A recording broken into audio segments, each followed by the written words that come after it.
ദൈവ തിരുനാമം വാഴ്ത്തപ്പെടുമാറാകട്ടെ. ഈ പുതിയ ദിവസത്തിലെ വായന ഭാഗം യോശുവയുടെ പുസ്തകം 1 മുതൽ 3 വരെയുള്ള അധ്യായങ്ങളാകുന്നു. ഇന്നത്തെ ചിന്തയ്ക്കായി ഉൽപ്പത്തി പുസ്തകം 49 അധ്യായം 13 വാക്യം. സെബൂലൂൻ സമുദ്രതീരത്ത് വസിക്കും. യാക്കോബ് ലേയ ബന്ധത്തിലെ 6ാമത്തെ പുത്രനായിരുന്നു സെബൂലൂൻ.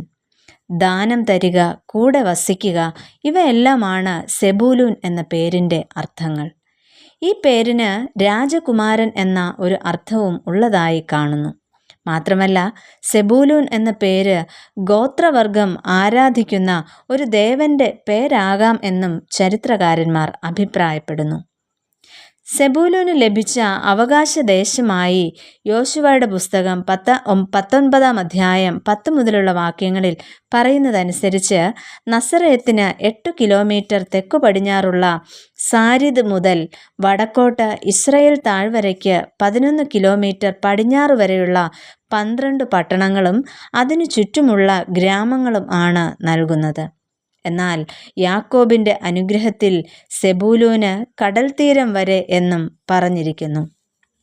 ഇസ്രായേലിൽ 10 സംവത്സരം ന്യായാധിപരായിരുന്ന ഏലോൻ സെബൂലൂൻ ഗോത്രക്കാരനായിരുന്നു എന്ന് ന്യായാധിപന്മാർ 12 അധ്യായം 11-12 വാക്യങ്ങളിൽ പറഞ്ഞിരിക്കുന്നു. ഈ ഗോത്രക്കാർ യുദ്ധസന്നദ്ധരും പരാക്രമശാലികളും ആയിരുന്നു.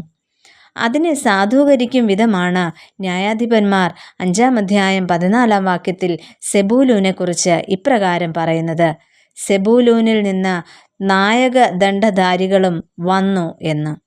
മാത്രമല്ല, ഇവർ കടൽ മാർഗമുള്ള ആദായം നേടുന്നവരും ആയിരുന്നു. കാരണം പിതാവായ യാക്കോബ് സെബൂലൂനെ അനുഗ്രഹിക്കുമ്പോൾ ഇപ്രകാരം പറയുന്നുണ്ട്: സെബൂലൂൻ സമുദ്രതീരത്ത് വസിക്കും, അവൻ കപ്പൽ തുറമുഖത്ത് പാർക്കും, അവൻ്റെ പാർശ്വം സീദോൻ വരെ ആകും. ഇത് ഉൽപ്പത്തി പുസ്തകം 49 അധ്യായം 13 വാക്യത്തിൽ നമുക്ക് കാണാം. മാത്രമല്ല, ആവർത്തന പുസ്തകം 33 അധ്യായം 19 വാക്യത്തിൽ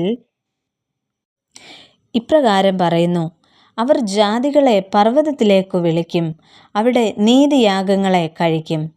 അവർ സമുദ്രങ്ങളുടെ സമൃദ്ധിയും മണലിലെ നിക്ഷേപങ്ങളും വലിച്ചു കുടിക്കും എന്ന്.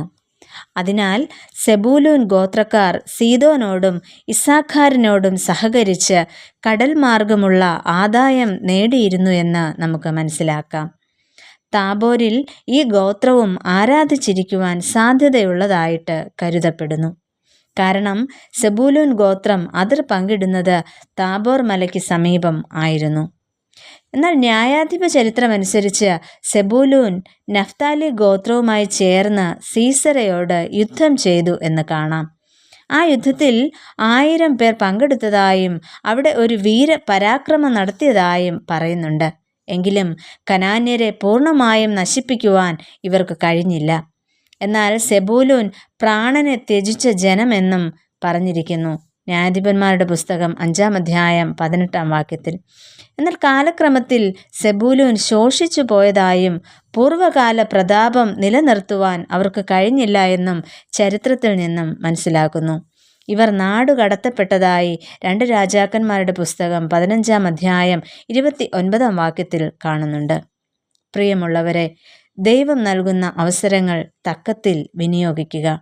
ദൈവത്തോടും ദൈവജനത്തോടും ചേർന്ന് ജീവിക്കുവാനായിട്ട് നമുക്ക് ശ്രമിക്കാം. ഈ പകൽക്കാലം നമുക്ക് ഇങ്ങനെ പ്രാർത്ഥിക്കാം: ഞങ്ങളെ സ്നേഹിക്കുന്ന പ്രിയ പിതാവേ, ഞങ്ങളുടെ ജീവിത അന്ത്യത്തോളവും അങ്ങയ്ക്ക് വേണ്ടി നിലനിൽക്കുവാൻ ഞങ്ങളെ സഹായിക്കണമേ. ആമേൻ.